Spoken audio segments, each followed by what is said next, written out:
বিশেষ করে ঢাকা শহরে 5 জন, এর মধ্যে 3 জন শিশু মারা গেছে হাড়ে করে, আর 2 জন আগুনে পড়ে মারা গেছে ওই আতশবাজির আগুনে।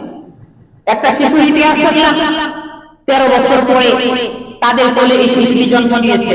এই আতশবাজি শয়তানদের এই ফটকা ফোটানোর কারণে ওই শিশুটি হাড়ে করে মারা গেছে। এগুলোর জবাব দিবে কে? আপনি ভাবতেছেন যে আমরা তো তার দিকে লাগাইছি, আমু কারণে কারো ক্ষতি হয় নাই।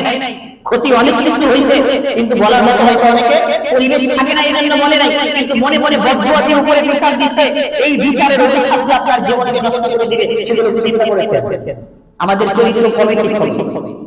আমরা জানি এটা হারাম, যাদের সন্তানদেরকে কন্ট্রোল করতে পারে না, এই হারাম কাজে লিপ্ত হয়েছে, তারাও তওবা করা উচিত তাদেরও।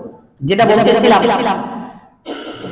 এই যে 31 নাইট নামক এই গজব মুসলমানদের সন্তানদের উপর সংস্কৃতি হিসেবে চাপায় দিচ্ছে, আর এটাকে আমরা আমাদের ধর্মীয় অনুষ্ঠান হিসেবে আনন্দ করে পালন করতেছি।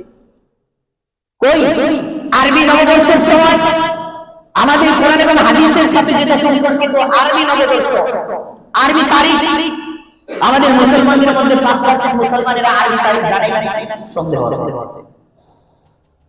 লাইলাতুল কদর এই দেশের মুসলমানের সন্তানেরা জানে না।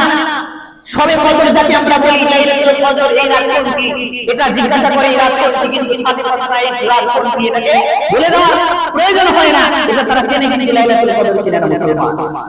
তো এই মুসলমানের কপালে শনি থাকবে না, কাদের কপালে থাকবে? যেইভাবে মুসলমানদের চরিত্র নষ্ট হচ্ছে, খুব তাড়াতাড়ি এই মুসলমানদের কপালে দুর্দশা আছে।